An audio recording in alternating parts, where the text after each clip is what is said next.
नमस्कार, आप देख रहे हैं सिटी पोस्ट और मैं हूं अभिषेक मिश्रा। बिहार विधान परिषद की 5 सीटों पर चुनाव हुए हैं।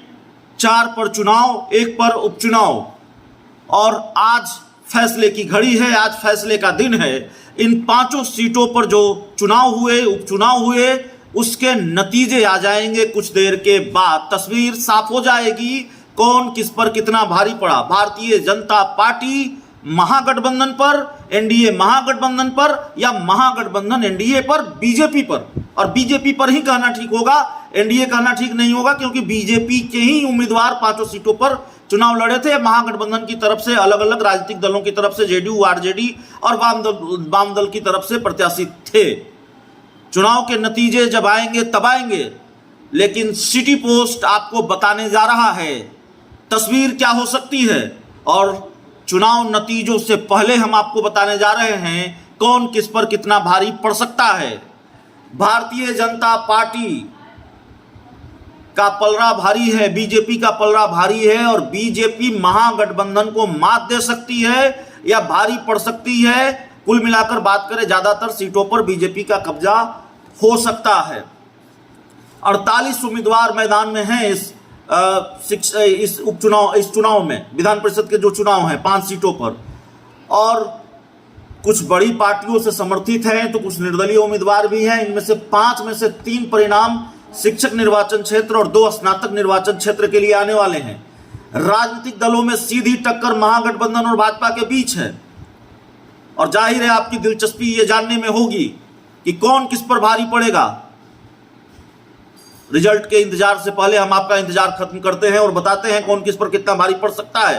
हालांकि सही तस्वीर और साफ तस्वीर चुनाव नतीजों के बाद ही सामने आएगी। गया स्नातक क्षेत्र से भाजपा के महाचंद्र सिंह और जेडीयू के वीरेंद्र यादव आमने सामने हैं। सारण शिक्षक विधान परिषद उपचुनाव में भाजपा के डॉक्टर धर्मेंद्र सिंह का सामना सीपीआई के स्वर्गीय केदार पांडे के पुत्र पुष्कर आनंद से है। गया स्नातक क्षेत्र से भाजपा के अवधेश नारायण सिंह के खिलाफ राजद से जगदानंद सिंह के बेटे पुनीत कुमार सिंह हैं। और गया शिक्षक क्षेत्र से जेडीयू के पुराने उम्मीदवार संजीव श्याम सिंह का मुकाबला भाजपा के जीवन कुमार से है। और इसके अलावा कोसी निर्वाचन क्षेत्र से भाजपा के रंजन कुमार का सीधा मुकाबला जेडीयू के संजीव कुमार सिंह से है। बिहार विधान परिषद में सदस्यों की संख्या 75 है। इसमें से 4 सदस्यों का कार्यकाल 8 मई को समाप्त हो गया है, जबकि 1 सीट पर उपचुनाव कराया जा रहा है। यह सीट सारण शिक्षक निर्वाचन क्षेत्र से सीपीआई के केदारनाथ पांडे के निधन के बाद से खाली है। 8 मई 2023 को जिन सदस्यों का कार्यकाल समाप्त होगा उसमें गया स्नातक क्षेत्र से अवधेश नारायण सिंह, सारण स्नातक क्षेत्र से वीरेंद्र नारायण यादव, कोसी निर्वाचन क्षेत्र से संजीव कुमार सिंह और शिक्षक निर्वाचन क्षेत्र से संजीव श्याम सिंह शामिल हैं। अब चलिए आपका इंतजार खत्म करते हैं और कौन किस पर कितना भारी पड़ेगा वो हम बताते हैं।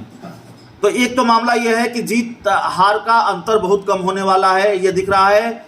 गया स्नातक निर्वाचन क्षेत्र से विधान परिषद के पूर्व सभापति अवधेश नारायण सिंह का मुकाबला राजद के प्रदेश अध्यक्ष जगदानंद सिंह के बेटे पुनीत कुमार से है।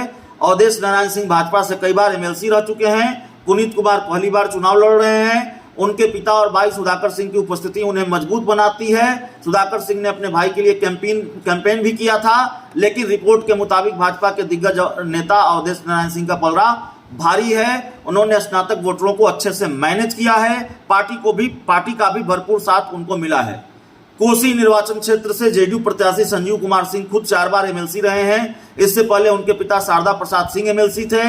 भाजपा के रंजन कुमार पहली बार उनको टक्कर दे रहे हैं। और इस निर्वाचन क्षेत्र का विस्तार पूर्णिया, सुपौल, मधेपुरा, सहरसा, खगड़िया, मुंगेर, लखीसराय, शेखपुरा, जमुई, बांका, भागलपुर, कटिहार, अररिया और किशनगंज जिलों तक है।